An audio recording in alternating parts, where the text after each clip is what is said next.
All right, take two. First rule of this channel, we not talk about this channel. Second rule of this channel, this is not legal advice. So this is going to be the 2024 pre-draft tight end rankings. Maybe Brock Bowers will move in. Maybe some of these guys will get moved down if their team brings in, enough or certain competition for targets on their teams. Otherwise, like I can't see how much they're going to actually change too much as the season goes on. I did pull this up a little bit to talk about like the strategy of the tight end position. So last year on ESPN, if you drafted or Travis Kelce with the 6.5 ADP, there was about 52% chance you're going to make your playoffs. George Kittle at his ADP of 56 was 53%. So obviously the guy to go get over Kelce was George Kittle. And so actually properly evaluating value and attacking those guys with upside later in the draft is probably a better range of outcomes. But the Christian McCaffrey, if you had the 101, obviously, and you picked up Christian McCaffrey, you had a 73% chance of making your playoffs. So the two guys that had the highest upside, TJ Hawkinson probably got you into your playoffs with that ADP of 46. And then Laporta, who was basically going undrafted, was the overall like league winner from that position, going at essentially undrafted ESPN 65.5 at 60.4%. So that the guy who was probably on the most rosters that won leagues was Sam Laporta. So trying to find next year's Sam Laporta, and again, it's not that he's a rookie, it's a guy whose ADP is low enough, just like Kyren Williams right there, 60.5% going undrafted in most leagues. And then, our boy Puka, 59%, again, basically going undrafted. So these are the guys, this is how, push suppressing value to get as much return of investment as we can. That's the thought process as I slur my words all over the place. So moving on, last year was not a particularly good year from the tight end position. Sam Laporta, tight end one, those 10 touchdowns. He only had 889 yards receiving. The number one guy in the overall yardage was George Kittle with 1020. And then Evan Ingram was the leading tight end in reception if you're in a scammer league, 114. So that unicorn type year where we have Mark Andrews in, was it 2021, 1,300 yards and 9 touchdowns. Basically high end wide receiver one as a tight end. Like that didn't happen last year, but the thought process is we can still find that guy, and that'll give us like that disproportionate advantage to push us into this CMC tier of being able to get into our playoffs. And then playoffs are basically a coin flip at that point, but at least we put ourselves in the best position to get there. So moving on, tight end one right now. I've already talked about this. Dalton Kincaid, just going to be the straightest shot with the athleticism to be the number one in a good offense. That's just really easy way to put it. Trey McBride, same thought process, probably not as good of a quarterback.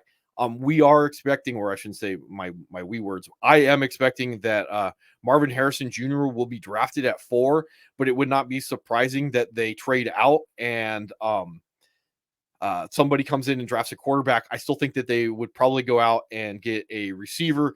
Lad McConkey type guy would probably still maybe make me move at Trey McBride down a little bit, but overall, like he's going to be up there. He does project to be the number one right now. And same thing with Evan Ingram. I think Evan Ingram overall is probably like going to end up being the most criminally undervalued guy. So on Underdog, he is tight end 8 and going with an ADP of about 76. So a guy who has the ability to finish as the number one in what would be an okay offense, and I'm spending an 8th round pick to find out, as opposed to say Trey McBride, who I have to spend like essentially a 4th or 5th round pick to get that to find out with Trey McBride. That's where I would want to go. Even Dalton Kincaid as pick 59 overall, tight end 5, doesn't have the ability to return if Evan Ingram actually takes that quote unquote step forward and is running big boy routes and is the number one goal line guy too, or red zone guy. So there's a lot here. That's why he would be so high. So that's what I'm doing with these guys is I'm trying to look at say the ADP and the rankings of other people, and I'm trying to find the best return on potential investment versus those rankings. So like ESPN, and this is horrible. I was already looking at whoever this guy is. This is April 3rd. Tristan Cockcraft. I was looking at some of his rankings and I was like, I don't know what you're doing, man. But anyway, like if I was going off of these rankings going into a draft, pushing these guys like George Kittle is, 83 overall. I think that's pretty good value where he could return. Dallas Goedert, I don't know why he has him as tight end 11. I think he has TJ Hawkinson tight end 12, like he's not even following fantasy. But again, finding these guys that are like further down the board, those are the guys that I would be attacking. Like he has Jake Ferguson tight end 10. That's not actually bad. But Kyle Pitts at tight end 9 would be a guy that I'd be attacking in this league overall. And then moving over to Fantasy Pros, trying to figure out where some of these guys like Dalton Kincaid, tight end 6, okay, return on investment there. Evan Ingram, again, he's going to be a guy that's probably going to be like really undervalued. And even though he may not actually finish his tight end 1 and be that legendary season, he may not even finish his tight end 3. It ends up being like how far down the board how far down the disappointment ladder he can finish before he really costs me my ability to win a league. So if I'm spending, and again on underdog, if I'm spending a 8th round pick or so to have tight end 8 with a range of outcomes to be a league winner, like that's pretty good. He can't hurt me even at an 8th round pick. A guy like Evan Ingram, I can probably just like go a different direction and replace him. There's enough actual injury concern baked into his ADP that I'm not really worried about a guy like that. So like overall value, he may end up being the best overall value in the draft this year. So Mark Andrews, I have as tight end 4. Gonna have a little bit of question marks. Yeah, he still has the theoretical range of outcomes to be the overall tight end 1. He also could fall into the next tier of guys down there. That's why I'm a little worried about where I rank him, and I have a hard time moving him any further down the board because I know where he can finish.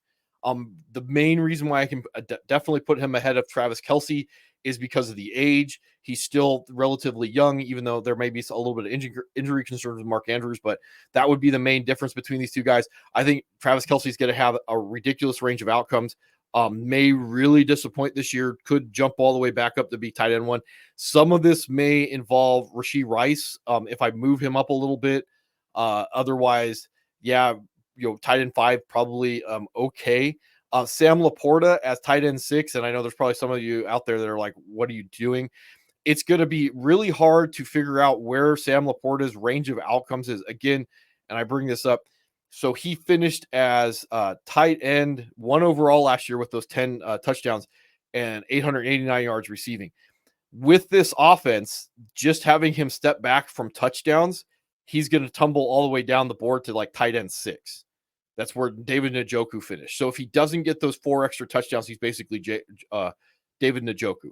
So if I can't figure out a way how to get more blood out of this stone, how to get him more receiving yards, even if he doesn't have as many touchdowns, that's the only way he's going to end up returning on investment or having a legendary season. Now, he's got the sun god. We can argue about Jameson Williams. We can argue about Jahmyr Gibbs. There's only going to be so many touchdowns to go around with Jahmyr Gibbs and David Montgomery. So picking the under on touchdowns, that's what I would pick. The under, the over under on receiving yards, maybe I'd pick the over. But that's a really hard road if there is a legendary season. So Sam Laporta doing like 6 to 7 touchdowns, 1,000 yards receiving. And then when we look at these higher upside guys, like Evan Ingram takes that step forward with those 143 targets, and he's not competing with guys. Calvin Ridley's left. So with Evan Ingram taking that quote unquote step forward, getting those vertical big boy targets and being used in the red zone, we have the ability to tell the story where Evan Ingram has that Mark Andrews, Travis Kelce, 1,300 yard double-digit touchdown season. That's not something that Sam Laporta can do. In my mind, like you can tell the story. If you want to tell the story where Sam Laporta does 1,300 yards and another 10 touchdowns, you go ahead and tell that. But again, for me to find out with a Evan Ingram, how much he's going to disappoint me coming in at tight end at 8 versus someone else spending a third round draft capital on Sam Laporta, second or third round draft capital on Sam Laporta, so he doesn't return on investment. Same thing as, and I bring this up with this drafting of Travis Kelce as 6.5 last year. That's what you're essentially doing with Sam Laporta, drafting him in the second or third round. So his ability to disappoint you is greater than his ability to win you a league when he was going essentially undrafted last year. So moving on from that, Kyle Pitts, I have as my tight end 7. He's going to be kind of hard to, again, he's going to be another guy that's going to be hard to predict.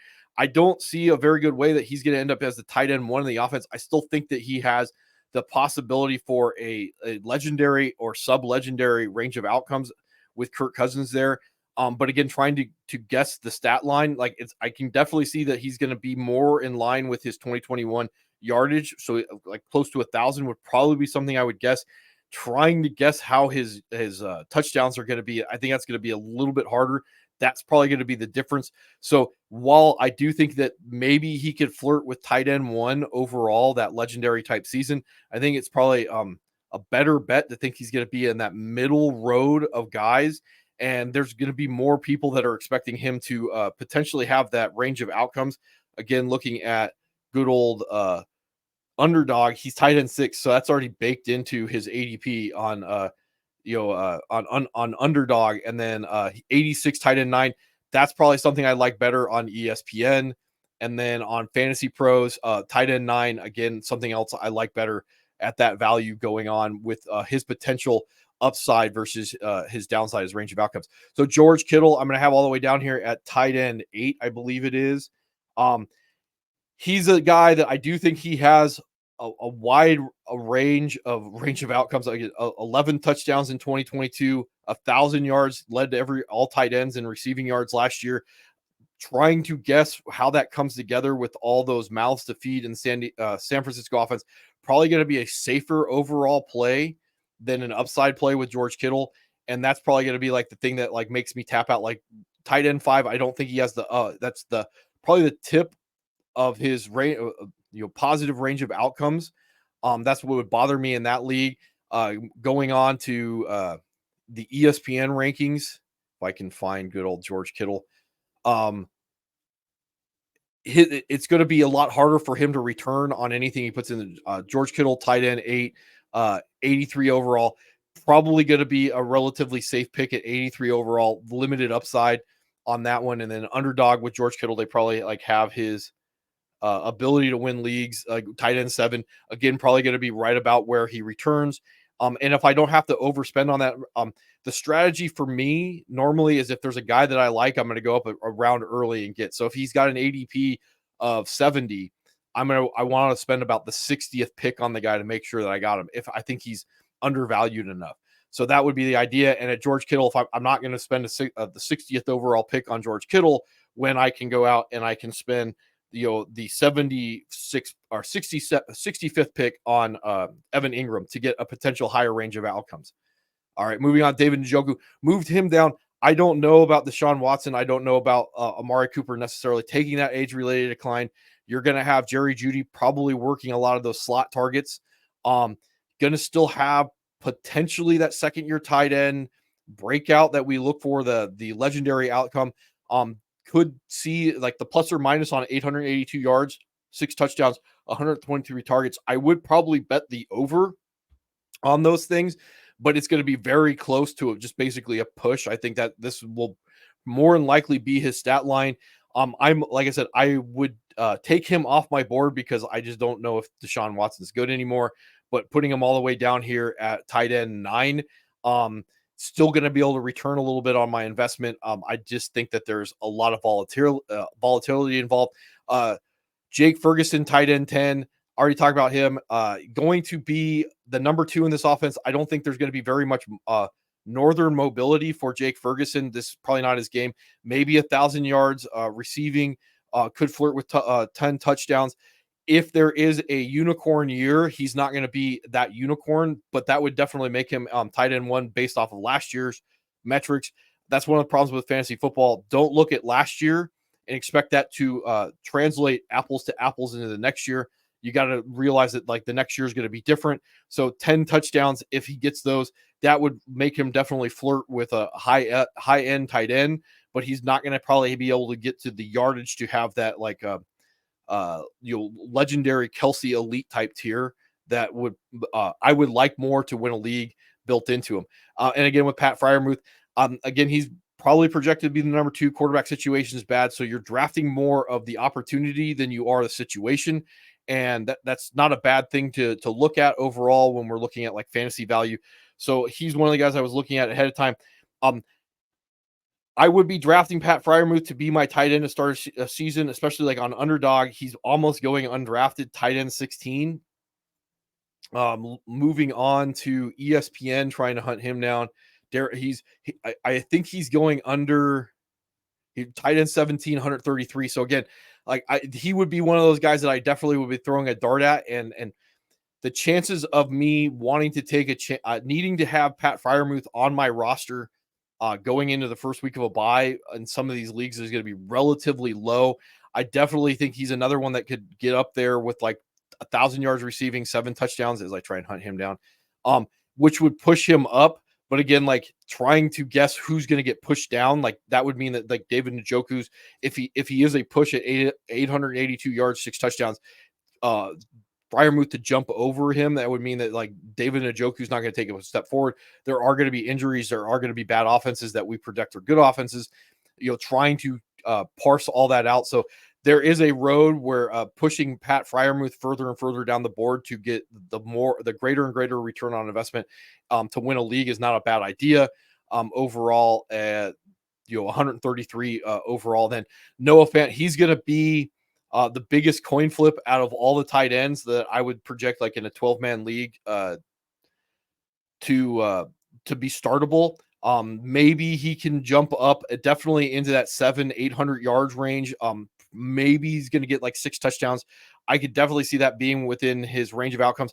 If you said 700 yards receiving and say 4 touchdowns, 5 touchdowns for Noah Fant as like that over underline of where I would go, like where I would feel very uncomfortable trying to guess the over underline, that would be where it is. Like 700 yards, the 4 or 5 touchdowns would be the line of I don't know which way to go going into next year. And that would push him into that fringe range of these tight ends off of last year, like Jake Ferguson. That would be the line. Jake Ferguson finishing as tight end 8.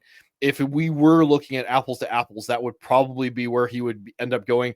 If I'm paying tight end 12 prices to get tight end 12 return on investment, that's not gonna lose me a league.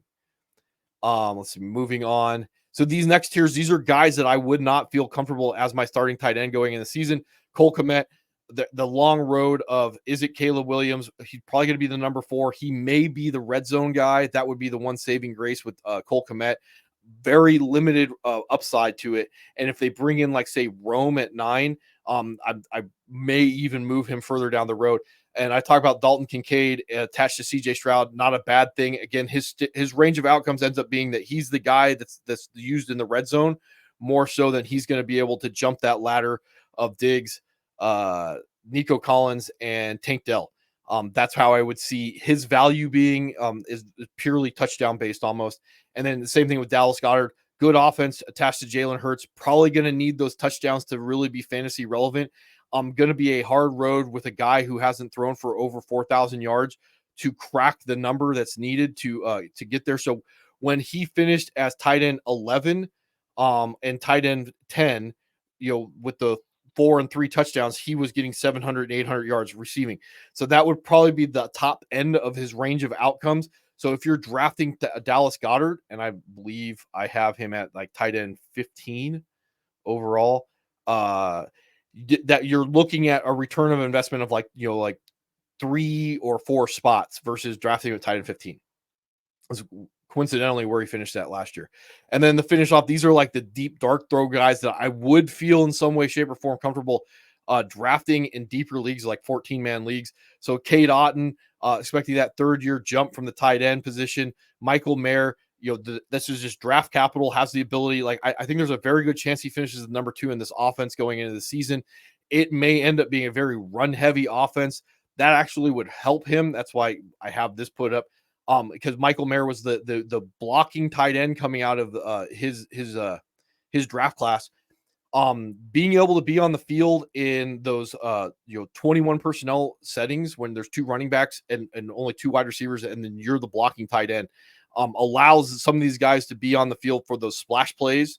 That's part of what allowed good old Sam Laporta to have the season that he was able to do, is get open on play action. And that would be something that, like, I could definitely see Michael Mayer taking advantage of in what does project to be a very run heavy offense. Darren Waller, again, going to have the ability to finish as number 1 in his offense. Really bad offense. I would not feel comfortable drafting him at all. Just probably not a guy I would be going after, even if he has a very high spike week 1. I don't know how much I would be chasing after him. I don't even trust him to stay healthy, let alone how bad I think the Giants situation is. Little bit more interested in Juwan Johnson, even though I don't think he has the high end range of outcomes that a Darren Waller would have. And this would be based off of being the number 2 or the red zone guy for the Saints going in the season. And then, I think TJ Hawkinson is a very good tight end. If he was healthy, I would be pushing him up into probably like this tier right here. High enough passing volume offense that, like, he could probably finish as a unicorn, even if he's the number 2 in the offense. So I do like him. And there's a lot of things with TJ Hawkinson. Was the best blocker coming out of his class. So there is the ability for those splash plays. Has the athleticism. Again, it's going to be the knee injury that's going to really hurt him overall.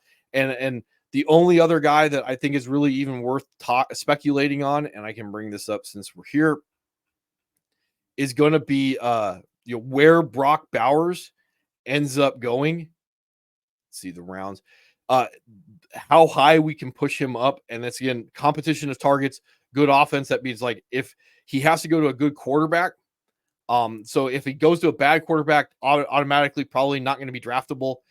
Has to have competition or lack of competition for targets. So maybe the Chargers at 5, I think that's a little rich. The Giants at 6, that would scare me off because I don't think they're going to be a good offense. The Titans are going to be really interesting regardless. I don't think they're going to take Brock Bowers. No to the Falcons, probably no to the Bears.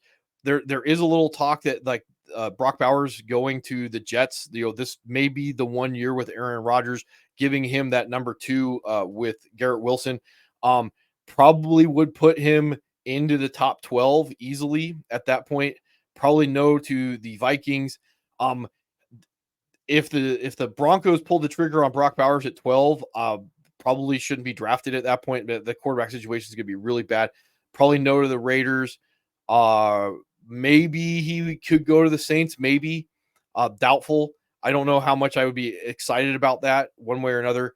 Doubtful he's going to go to the Colts at 15.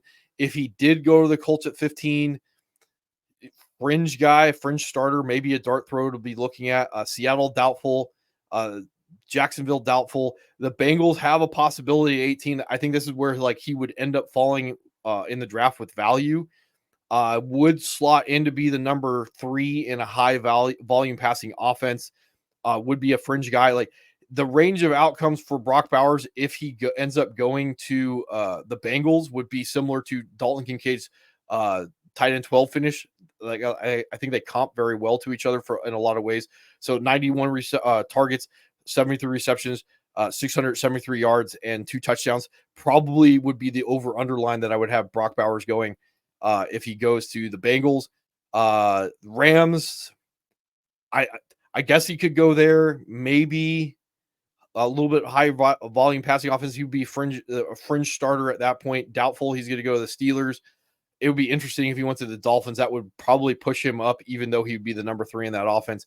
Doubtful he's going to go to the Eagles, Vikings again, Cowboys. At this point, like, if he falls this far in the draft, he'd end up someone would probably end up trading up for it to get him. Don't think he's going to go to the Cowboys. Definitely don't see him going to the Packers. Doubtful to the Bucks. If the Cardinals got another crack at him, maybe they'd take him at 27. But again, I think someone would be the Cardinals and the Bills, someone would be trading up. Don't think he's going to go to the Lions.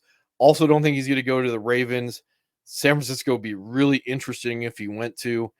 Kansas City also really interesting if he went to. But I think someone would end up jumping up and trying to get the draft capital to go get him if he falls that far. But anyway, that's my tight end rankings going into the season. and I will start breaking down the quarterback position next week.